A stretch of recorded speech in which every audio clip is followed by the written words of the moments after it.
tu n'étais pas trop, tu étais juste toi. Si on t'a déjà dit que tu es trop fragile, trop pensive, trop sensible, trop, cette vidéo est faite pour toi. Je vais te lire ma lettre à mon moi d'hypersensible. Déjà enfant, tu n'osais pas.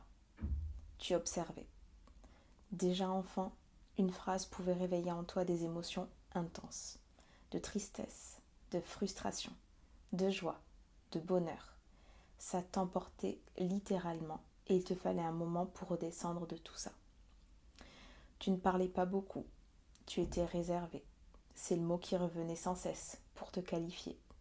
Solitaire, timide, tu étais dans ton monde, dans tes rêves, dans la lune.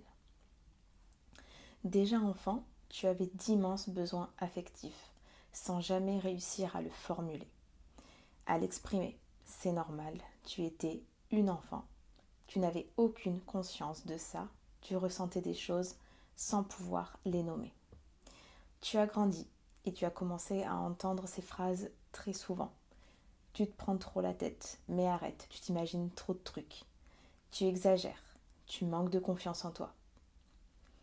Tu en fais des montagnes de ce truc, ce qui dressait un mur immense entre toi et les autres.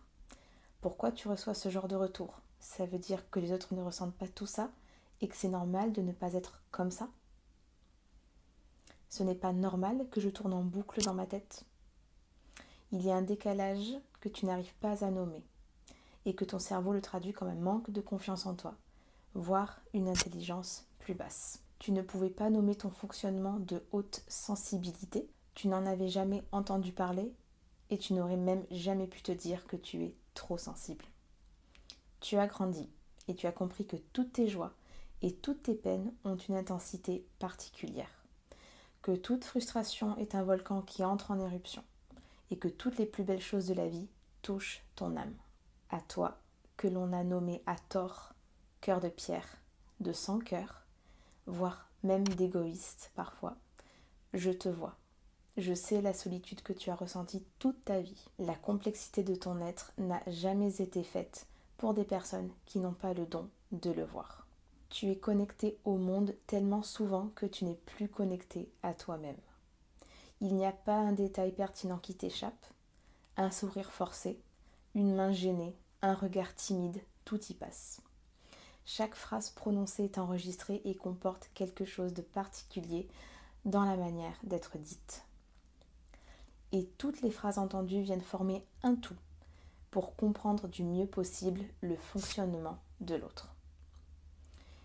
Aujourd'hui, tu as compris que cette haute sensibilité est un don, une clairvoyance, le troisième œil, peu importe. Il est un vrai potentiel. Tu as compris que tu n'avais pas à te détester de ressentir ce décalage et que même si cette sensibilité est lourde à porter au quotidien de par toutes les choses que tu ne peux pas filtrer, tu es un cadeau précieux pour ce monde. J'ai 2-3 anecdotes personnelles à te raconter pour illustrer un petit peu l'hypersensibilité.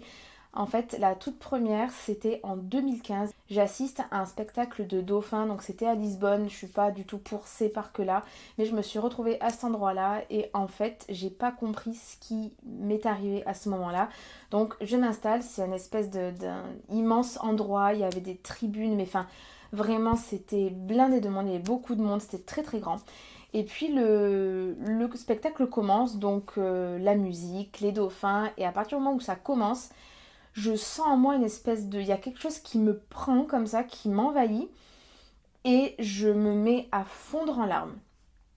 Pour rappel, je suis une personne qui n'est pas très émotive.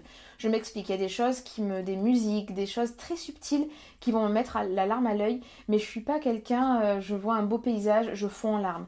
Je retrouve quelqu'un, je fonds en larmes. Enfin, vraiment, je suis pas du tout quelqu'un d'émotif. Bien au contraire, je trouve que je suis plutôt de l'autre côté, c'est-à-dire que j'ai tendance comme ça à avoir l'air un peu... c'est peut-être moi qui l'interprète comme ça, un peu froid. Je me protège énormément et me connaissant en fait j'ai beaucoup de barrières sur moi parce que je me protège beaucoup et ce qui se passe c'est que je suis pas du tout quelqu'un d'émotif, je peux pas me qualifier comme quelqu'un d'émotif et donc là je ne comprends absolument pas ce qui m'arrive, c'est à dire que en fait j'ai capté, il y a une espèce d'énergie vraiment qui m'a soulevée. Enfin, vraiment, j'ai pris tout ça sur moi. Et puis, tu sais, j'essayais en même temps de me retenir de pleurer. Puis, je regardais les gens autour de moi. Puis, je voyais, ils applaudissaient, ils étaient contents. Et je me suis dit, même à ce moment-là, mais si quelqu'un me voit comme ça pleurer comme une madeleine, mais vraiment, les gens, ils vont se dire, mais on va pas comprendre. Mais bref, en fait, c'est comme une grosse vague qui t'emporte et que tu essayes de te battre contre ça. Et en fait, il n'y a rien y fait. Les larmes, elles coulaient, vraiment, l'émotion, elle était là. Et puis, j'arrivais pas à mettre ces barrières, tu sais, pour me calmer, en fait, pour me calmer toute seule. J'y arrivais pas. J'ai pris la vague comme ça de plein fouet et je comprenais pas. J'avais l'impression je m'observais comme si je me voyais de l'extérieur et je me disais mais qu'est-ce qui t'arrive en fait? Et sur le moment c'est un petit peu flippant, ça m'a fait un petit peu peur j'avoue parce que je contrôlais rien en fait. Moi qui ai pour habitude de contrôler, d'être dans le contrôle, voilà pour être sûre en fait, et bien là je n'arrivais plus rien à contrôler et ça m'a fait un petit peu peur quand même au début. Et puis après en fait je suis venue à la conclusion que c'était trop d'émotions et que c'était tellement beau le spectacle avec la musique etc. J'ai pris l'énergie et en fait j'ai fondu en larmes. Deuxième chose, c'est lors d'un événement, donc un marché de créateurs. J'ai ma petite marque de produits faits main, c'est Sparkling Season Candle, je la mettrai en barre d'infos. Et donc je participe à un marché et il y a une organisatrice, ok? Et puis bon, avec les échanges via le téléphone, je sentais qu'il y avait quelque chose, un petit peu de froid, mais bref, j'ai préféré voilà, faire abstraction et puis j'y vais. Donc la veille de l'événement, on avait la possibilité, parce qu'on était plusieurs, la possibilité de déposer nos affaires, donc nos tables, nos produits, etc. pour le lendemain. Donc comme ça faisait gagner un temps énorme. Donc je m'y rends, mon conjoint me dépose, etc. Et je rentre, et puis là, dès que je rentre dans l'enceinte, dans l'établissement où ça se déroulait, vraiment je sens une énergie, mais déjà je vois les visages de la personne, donc de la personne qui gère cet endroit. Déjà, il n'y avait rien de chaleureux, et je suis très sensible à la chaleur, vraiment à tout ça. Et là, vraiment, j'ai senti quelque chose d'assez froid. Et puis, pareil, l'organisatrice, vraiment, pas de sourire. Limite, elle me regarde. Et puis, vraiment, voilà, je dois aller vers elle pour demander, alors que je connais pas du tout cet endroit, j'y suis jamais allée. Et puis, vraiment, une ambiance, vraiment, on avait presque l'impression de déranger, en fait. Et quand je dis on, c'est parce qu'après, j'ai eu confirmation avec une fille qui était avec moi le lendemain. Mais vraiment une espèce d'ambiance lourde, pesante, très froid, pas très joyeux en fait. Et je me disais, mais qu'est-ce que je fais là? Et honnêtement, si je m'étais pas engagée pour le lendemain, clairement je l'aurais pas fait l'événement. Parce que vraiment c'était pesant. Si bien que quand je suis rentrée dans la voiture, je me sentais tellement mal. En fait, j'avais vraiment une sensation d'être en décalage. Il n'y avait pas d'alignement, il n'y avait pas un truc où j'étais pas bien là où j'étais. Dans l'endroit où j'étais, je me sentais pas bien. Et puis je mets ma tête en arrière sur le siège et puis là vraiment il y a 2 gouttes qui ont coulé qui ont coulé en fait sur mon visage parce que vraiment je me sentais pas bien.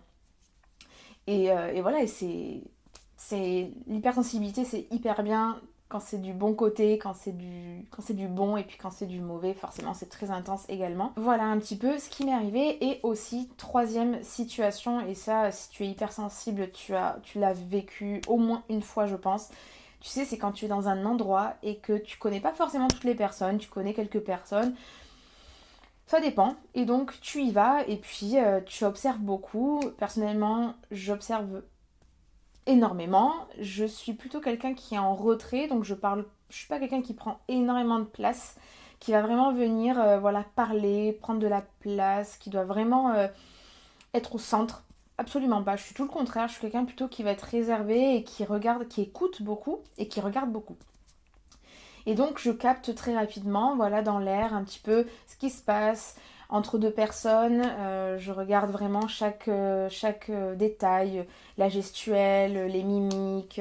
Il y a un peu tout qui y passe en fait et ça me délivre des messages. Enfin, je sens des choses et donc j'arrive voilà à capter un sourire forcé, un rire forcé, quelqu'un qui fait semblant ou quelqu'un au contraire qui est très honnête, qui est très vrai, enfin voilà, j'arrive à sentir un peu ces choses-là.